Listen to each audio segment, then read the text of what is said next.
نحمده ونصلي على رسوله الكريم اما بعد.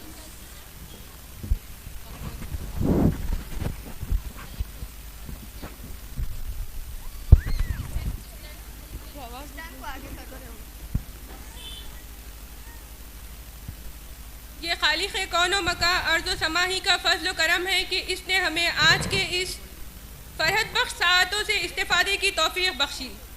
قارئین باتمکین، آپ صلی اللہ علیہ وسلم کی بعثت مبارک سے پہلے کا زمانہ جسے زمانے جاہلیت کہا جاتا ہے، ہر طرز و اعتبار سے ظلمت و تاریکی میں ڈوبا ہوا تھا.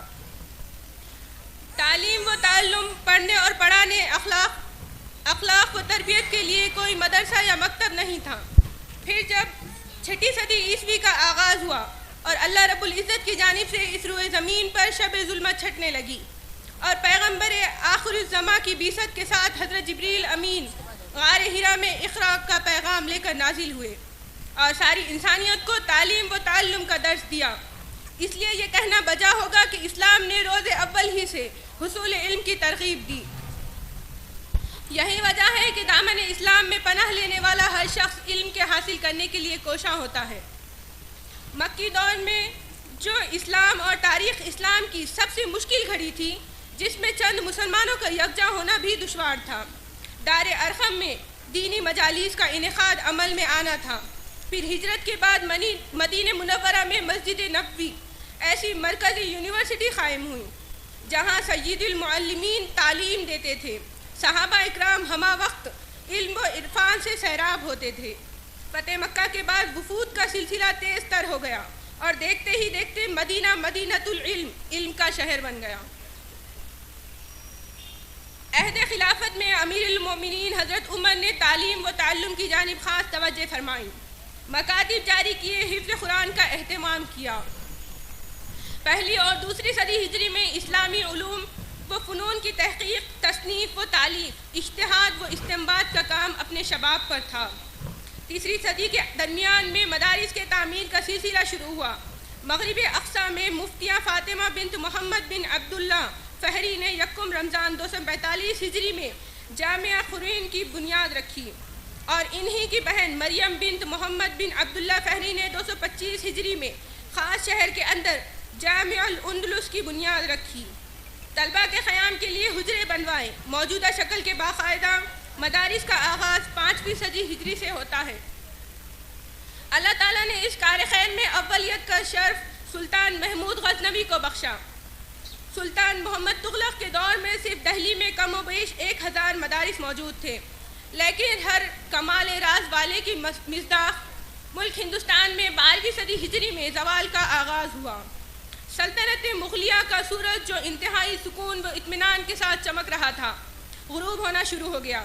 سیاہ فام اپنی عیاری کے ساتھ تجارت کا بہانہ لے کر ہندوستان میں داخل ہوئے اور مغلیہ سلطنت کے آخری فرما رواں کو رنگوں بھیج کر اپنا قبضہ جما لیا. اس وقت جو ایک نئے دور کا آغاز ہو رہا تھا اور نئی تاریخ مرتب ہو رہی تھی، وہ نبی آخر الزماں کی شریعت پر عمل کرنے کی نہیں اور ایمان بالغیب پر ایمان لانے کی نہیں، بلکہ اس کے بنیاد مادی زندگی کو اصل ماننے اور محسوسات و ظواہر کی پرستش سے ہونے والی تھی. لارڈ میکالے کے نظریات سے اہل اسلام کا تحفظ اور مسلمانان ہند کی دامن نبوت سے وابستگی کو باقی رکھنے کے لیے ایک نئی نشاط ثانیہ کی ضرورت جو کہ بطرز نبوت ہو پیش آئی. مدرسہ کیا ہے؟ مدرسہ سب سے بڑی کارگاہ ہے جہاں آدمگیری اور مردم سازی کا کام ہوتا ہے، جہاں دین کے داعی اور اسلام کے سپاہی تیار ہوتے ہیں.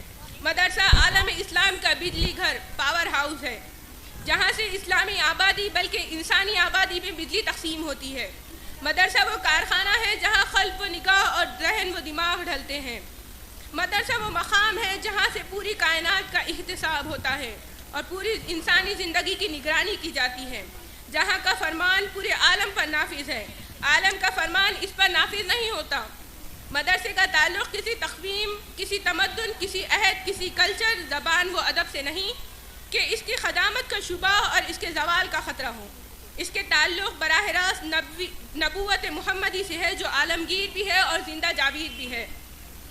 اسی دینی حمیت کی بنا پر مولانا قاسم نانوتوی اور ان کے رفقا نے اس صورتحال اور تشویشناک خطرات سے مسلمانان ہند کو تحفظ کو مد نظر رکھ کر 1866 میں بر صغیر کے مسلمانوں کے لیے شجرہ طوبہ دارالعلوم دیوبند کی بنیاد رکھی تاکہ ہندوستان میں نشاط الثانیہ کا آغاز ہو۔ الحمدللہ اکابرین کی انہی صحیح کوششوں کا نتیجہ رہا کہ گزشتہ 1-2 صدی میں اس سرزمین ہند پر ایمان کے تحفظ کا کام انجام دینے والی جماعتیں مدارس ہی کی تیار کی ہوئی ہیں، لیکن ماضی کی طرح پھر سے ایک بار موجودہ دور میں اسلام دشمن طاقتیں مسلمانوں کے نظریات اور ملی تشخص پر حملہ آور ہے، جس سے مسلمانوں کا معمولی سا بھی تغافل ان کے علمی وجود اور بقا کے لیے زبردست خطرہ ہے۔ ایک طرف سرکاری اسکولز میں زبردست تبدیلی لائی جا رہی ہے تو دوسری طرف مدارس میں دخیل بندی کی کوشش کی جا رہی ہے۔ ان حالات میں دینی تعلیم، مدارس و مکاتب کی اہمیت و ضرورت بڑھ گئی ہے۔ اسی شجر کی ایک شاخ جامعہ گلشن فاطمہ للبنات ہے، جو گزشتہ 18 سالوں سے امت مسلمہ کے معصوم بچیوں کی تعلیم و تربیت میں ہمہ جہت مصروف ہے۔ الحمدللہ اب تک جامعہ سے 700 سے زائد طالبات نے ناظرہ قرآن ماہ تجوید مکمل کیا اور 35 طالبات نے شعبہ عالمیت کورس مکمل کر کے سند حاصل کی۔ ایک طلبہ نے قرآن مجید حفظ مکمل کیا اور اپنے اپنے مقامات پر دینی خدمات انجام دے رہی ہیں۔ یہ اللہ پاک ہی کا بہت بڑا فضل و کرم ہے کہ اس وقت جامعہ میں 110 طالبات اپنی علمی تشنگی بجھا رہی ہیں۔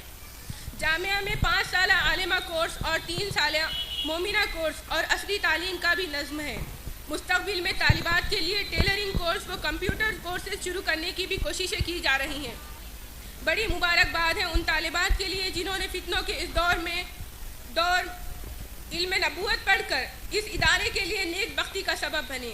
اللہ تعالی ہم تمام کو مدارس اسلامیہ کے تحفظ کے لیے تن من دھن کی بازی لگانے کی توفیق عطا فرمائے۔ وآخر الدعوانا الحمدللہ رب العالمین۔